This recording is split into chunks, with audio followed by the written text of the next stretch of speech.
journal vous est offert par le FPI, Fonds des promotions de l'industrie, votre partenaire privilégié pour la réussite de vos projets.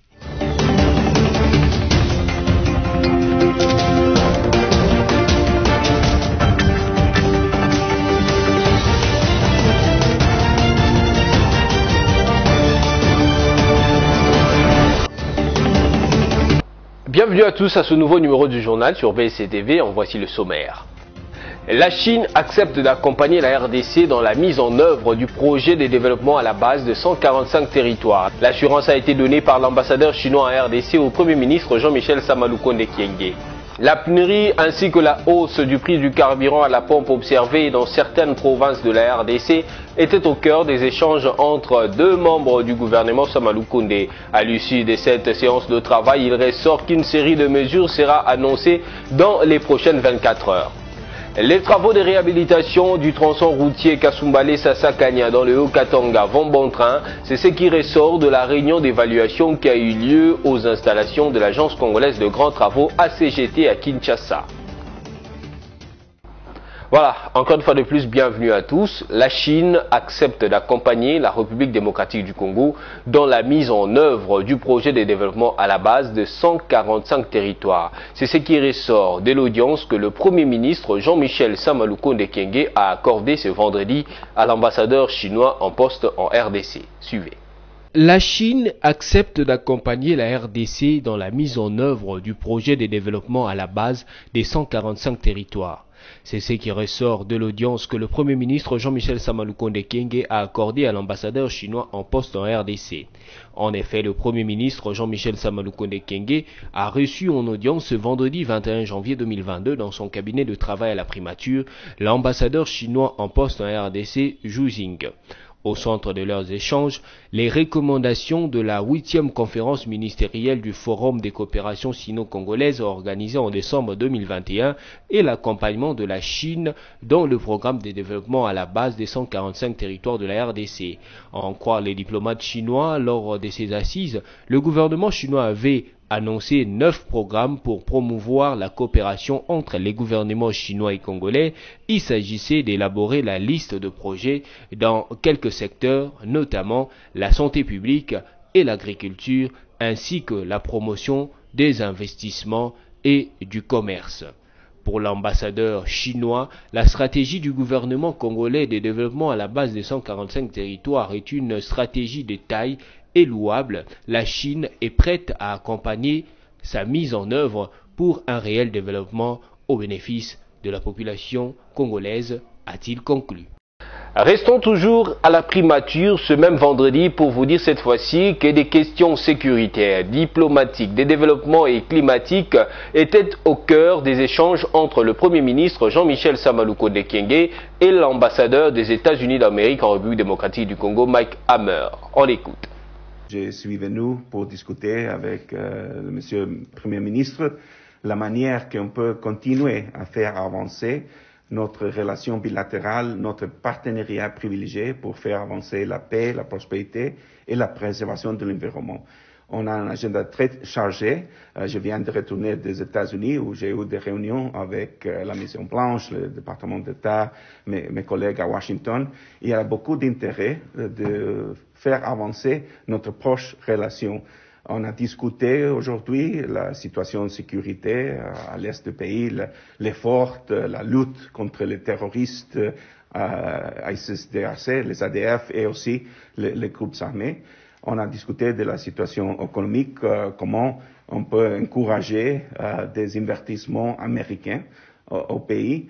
Aussi, la détermination, la vision du président Tshisekedi pour faire la RDC un pays solution dans la lutte contre les changements climatiques et les manières que les États-Unis peuvent aider la RDC à préserver le bassin du Congo.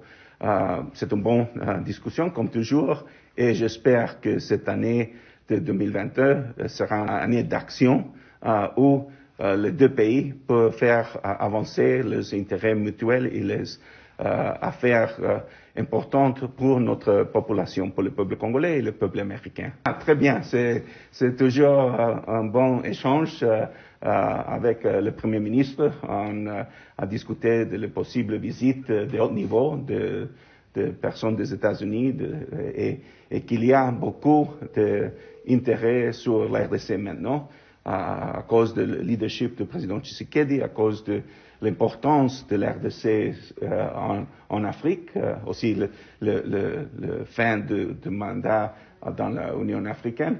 Et la RDC est très engagée diplomatiquement dans l'Afrique, dans le monde, et les États-Unis voudraient continuer cette bonne amitié et de faire avancer notre intérêt commun avec tout le respect et toute la détermination de faire avancer la prospérité pour notre deux pays. Tout à fait autre chose à présent. Le gouvernement va annoncer dans les 48 heures une nouvelle structure de prix pour faire face à la pénurie de carburant et juguler la hausse du prix du carburant à la pompe dans les zones sud et est de la RDC. C'est ce qu'a annoncé le ministre de l'économie Jean-Marie Kalumba Youma à l'issue d'une séance de travail avec son collègue des hydrocarbures Didier Boudimou mercredi 19 janvier 2022. Suivez. C'est des problèmes qu'on va régler, je crois, dans 48 heures, on va trouver une solution. Le dialogue est là. Hier, nous avons eu une réunion avec les opérateurs économiques du secteur pétrolier et nous sommes en train de réajuster la structure des prix. Certainement qu'il y a des problèmes. Les problèmes que nous avons, c'est les problèmes des stocks. Au Katanga, il n'y a pas de stocks et c'est tout à fait justifié. Le problème des stocks, c'est lié à l'augmentation des prix moyens frontières. Nous avons aussi les problèmes de la paye, du perte et manque à gagner. Et nous sommes en train de travailler là-dessus. D'ici là, on va payer les pertes et manque à gagner. Nous demandons aux pétroliers d'être calmes parce que le gouvernement s'est engagé à stabiliser leur secteur. Dans 48 heures, on aura une nouvelle structure des prix. L'hôtel de ville de Kinshasa, en partenariat avec un consortium des entreprises privées dont la Trans-Congo Connection TCC, vient de créer une nouvelle société dénommée Metrokin. Cette entreprise de transport est créée dans le but de réhabiliter, moderniser et gérer le chemin de fer dans la ville de Kinshasa pour une longueur de 300 km. Images et commentaires. Gare centrale, aéroport de Djili. Monsieur le gouverneur, l'initiative que vous avez prise, ces négociations que vous avez menées avec dextérité méritent d'être saluées et soutenues jusqu'au bout. En tant qu'élu de la ville-province de Kinshasa, je ne peux que vous encourager, monsieur le gouverneur. Mais avant de faire 100 pas, on commence par le premier. Et le premier pas décisif, c'est ce projet. 300 km de voies ferrées dans la ville-province de Kinshasa, avec la boucle que ce projet prévoit, je pense qu'un temps soit peu, nous allons, avec vous, amorcer la modernisation de la ville de Kinshasa. Que Dieu bénisse la République démocratique du Congo, qu'il donne davantage de sagesse et de force, comme la sagesse du roi Salomon et la force de David, au gouverneur de la ville-province de Kinshasa, pour qu'il puisse porter jusqu'à bon port les lourdes responsabilités que nous tous, Congolaises et Congolais, habitants de Kinshasa et d'ailleurs, posons sur ses épaules.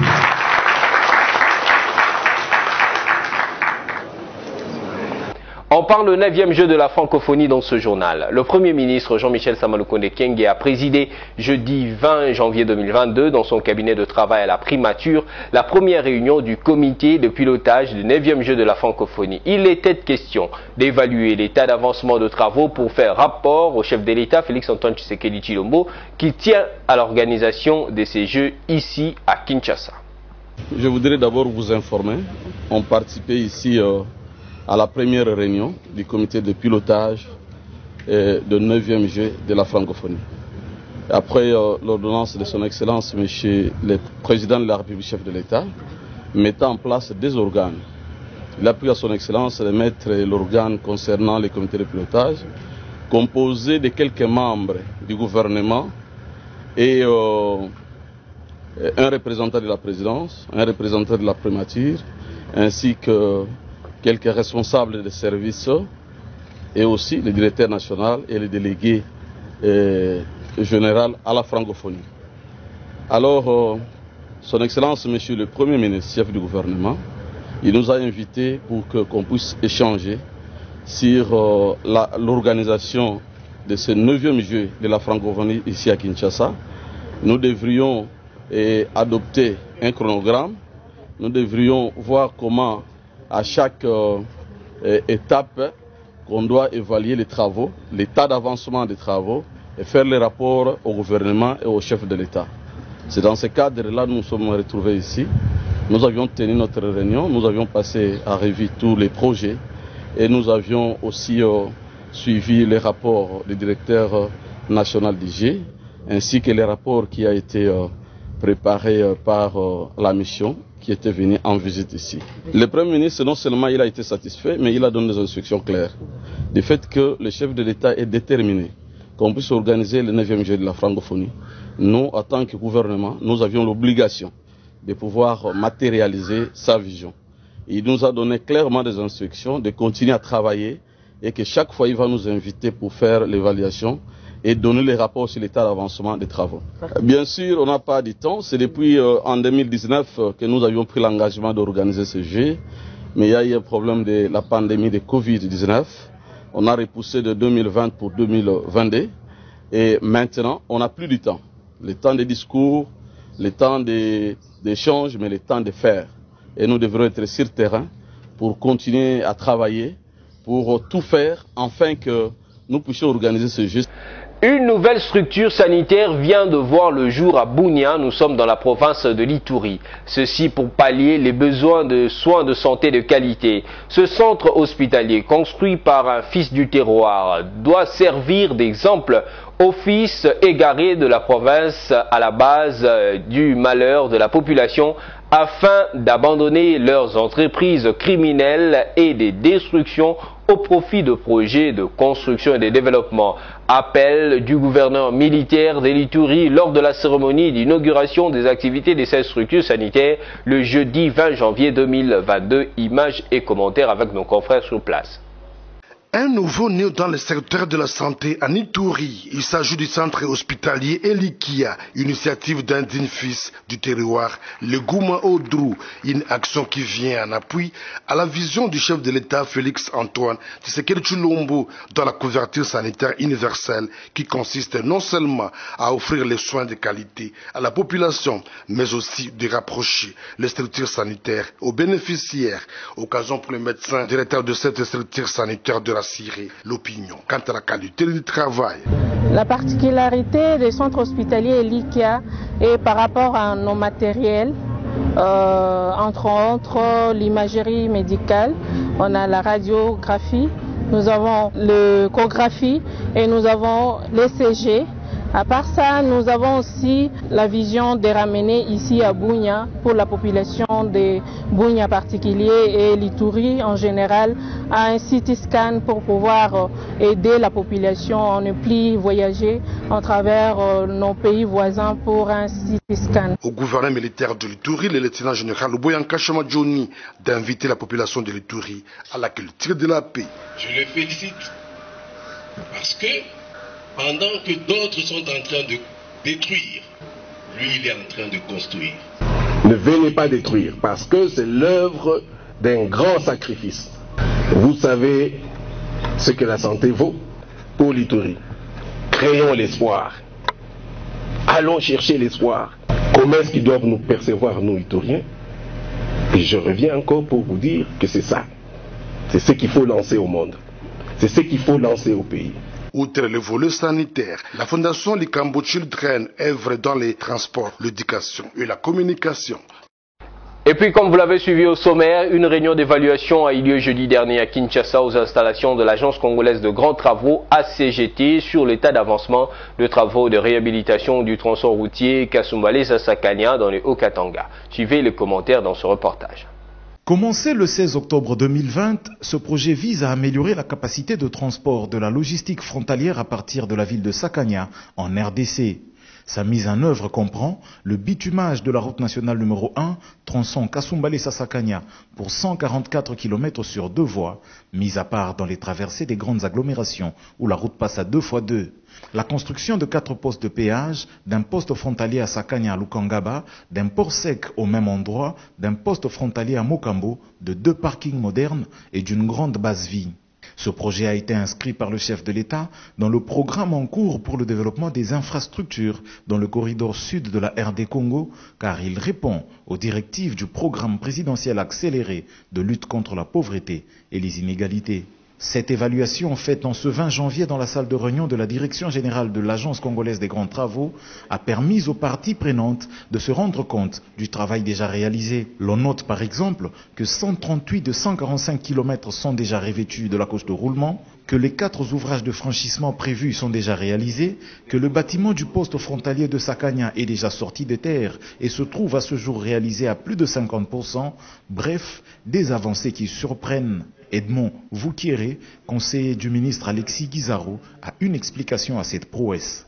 Bon, on retient que les projets avancent extrêmement bien. Il reste à peu près quelques kilomètres des travaux de finalisation, entre autres la signalisation. Nous croyons que c'est un projet qui a été bien préparé et que l'entreprise est une entreprise sérieuse et qui a mis à la disposition les ressources financières. Parce que la plupart des fois que quand les projets n'avancent pas bien, soit il y avait une mauvaise préparation, soit d'aider l'entreprise, elle est défaillante, elle cache ses défaillances, soit les ressources financières ne sont pas disponibles. Ce sont souvent les 3 grandes causes qui font que les projets n'avancent pas. Mais dans les cas d'espèce ici, on a vu que tout a roulé comme sur des roulettes.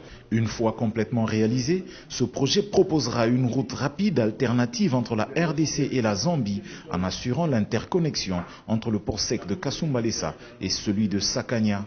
Il a justement été pensé en vue de promouvoir les échanges économiques entre le Congo et la Zambie voisine. À noter que ce projet est financé sous le mode de partenariat public-privé avec comme concessionnaire la firme Jiayu International pour un montant de 229 millions de dollars américains. L'exécutant des travaux, c'est la firme chinoise CCECC. L'agence congolaise des grands travaux, pour sa part, assure la maîtrise d'œuvre. Connu sous son nom anglais de Hug Day, la journée internationale des câlins célébrée le 21 janvier de chaque année depuis les années 1970. Ce vendredi 21 janvier 2022 offre donc la bonne opportunité pour parler câlin et rappeler à tous que les humains en ont besoin. Un besoin dont la satisfaction est mise à mal par la pandémie et de la Covid-19. Ce reportage est de Huguette Pipo rendu par Samy Bosongo. Instauré aux États-Unis par les révérends américains du nom de Kevin Zaborney en 1986, l'idée était d'encourager les personnes d'une même famille ou des amis à se prendre dans les bras quelques secondes en signe de tendresse. Il est affirmé, parlant de son importance, qu'un câlin fait baisser la cortisone, l'hormone du stress. Des études ont montré en effet qu'il abaisse la pression sanguine et le rythme cardiaque en cas de situations stressantes. En plus, d'autres travaux ont montré que donner et recevoir des câlins renforcerait le système immunitaire. Au niveau psychologique, recevoir un câlin donne la sensation d'être en sécurité et de ne pas être seul, un sentiment important pour la santé mentale. Malgré tous ces bienfaits des câlins, par ailleurs, depuis bientôt 2 ans, la Covid-19 a fait irruption dans la vie des humains, les contraignant à se passer des câlins par respect de la distanciation sociale pour éviter la contamination. Toutefois, quand on sait que celui à qui on se propose de faire un câlin n'est pas malade, on peut lui faire son câlin, comme les membres de sa famille. Parlons société dans ce journal. Les vendeurs de palettes du quartier GB dans la commune de Ngaliema ont été approchés ce vendredi 21 janvier par les reporters de BCTV, eux dont la marchandise est de plus en plus achetée et utilisée par les Quinois. Bénédicte Sani et Générose Essengo pour le reportage. Impossible de faire attention à eux, car la marchandise qu'ils proposent à leur clientèle variée s'impose dans les paysages et les vécus quotidiens des Quinois.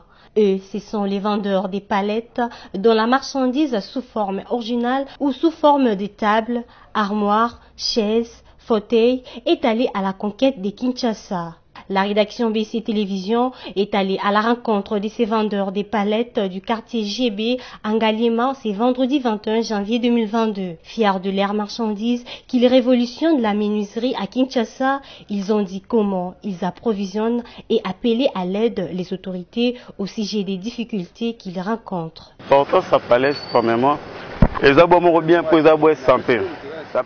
L'importance des palettes, c'est qu'elles sont fabriquées à partir du bois de qualité qui est le bois des sapins.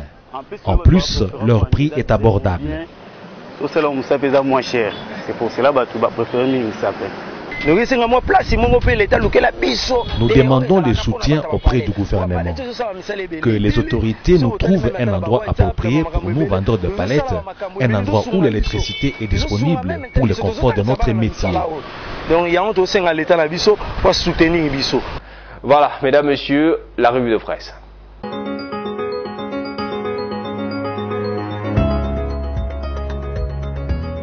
Mesdames, Messieurs, bienvenue à la revue de presse de ce jour. Commençons par l'agence congolaise de presse qui titre « Le président Félix Tshisekedi et le prince héritier d'Abu Dhabi échangent sur la coopération bilatérale entre leurs deux pays ». Le président de la République Félix-Antoine Tshisekedi Tshilombo a eu mardi dernier un entretien téléphonique avec le prince héritier d'Abu Dhabi, le cheikh Mohamed Ben Zayed, dans le cadre de la coopération bilatérale qui lie la RDC et les Émirats arabes unis, a appris jeudi l'agence congolaise de presse de sources officielles. Les deux hautes personnalités ont exprimé leur satisfaction quant à l'évolution positive de cette coopération et appelé à sa consolidation et son intensification. Par ailleurs, le président de la République a saisi cette occasion pour condamner fermement les récents attentats d'Abu Dhabi et présenter ses condoléances au peuple émirati, ajoute la source. Poursuivons avec Forum des As qui note en grand titre une nouvelle structure de prix dans 48 heures. Le gouvernement va annoncer dans 48 heures une nouvelle structure de prix pour faire face à la pénurie de carburant et juguler la hausse du prix de carburant à la pompe dans les zones sud et est de la RDC. C'est ce qu'a annoncé le ministre de l'économie Jean-Marie Kalumba Youma à l'issue d'une séance de travail avec son collègue des hydrocarbures Didier Boulimbou mercredi 19 janvier 2022. Il fait remarquer que le problème de stock et de manque à gagner est à la base de cette pénurie. Néanmoins, le gouvernement a engagé le dialogue avec les opérateurs économiques du secteur. Mesdames, Messieurs, terminons avec actualité.cd qui titre RDC en Ituri sous état de siège, la milice FRP remplace l'État et l'armée et fait la loi sur son territoire. Dans le nord-est de la République démocratique du Congo, dans une province pourtant sous contrôle militaire, un groupe rebelle administre un territoire. Le FRP, Force de résistance patriotique de l'Ituri, y a remplacé l'État et l'armée depuis l'échec de son désarmement fin 2020. Pour s'y rendre, il faut quitter la capitale provinciale Bunia et prendre plein sud une piste de sable jaune et de rocailles qui serpente entre les collines. Après 30 km et 4 péages illégaux tenus par des soldats congolais, des chambres à air tendues entre deux piquets marquent l'entrée de la zone sous contrôle de la FRP. Un jeune homme en habit civil, Kalachnikov au pied, ouvre la barrière, on pénètre dans la chefferie de Walendu Bindi. Mesdames, Messieurs, c'est tout pour cette revue de presse. Merci à vous qui l'avez religieusement suivi.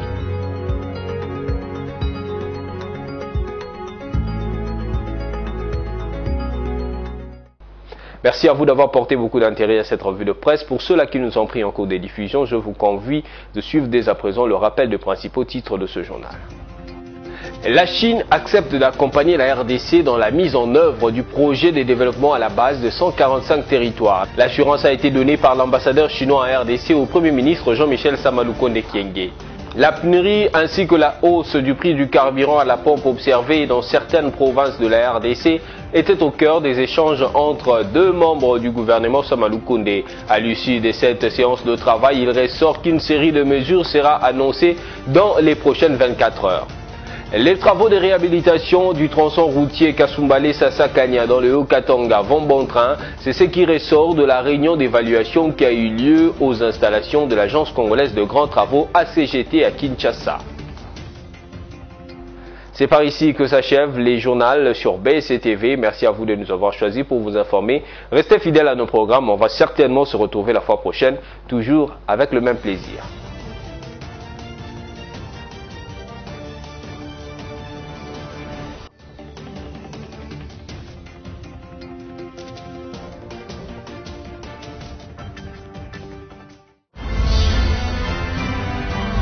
Ce journal vous a été offert par le FPI, Fonds des promotions de l'industrie, votre partenaire privilégié pour la réussite de vos projets.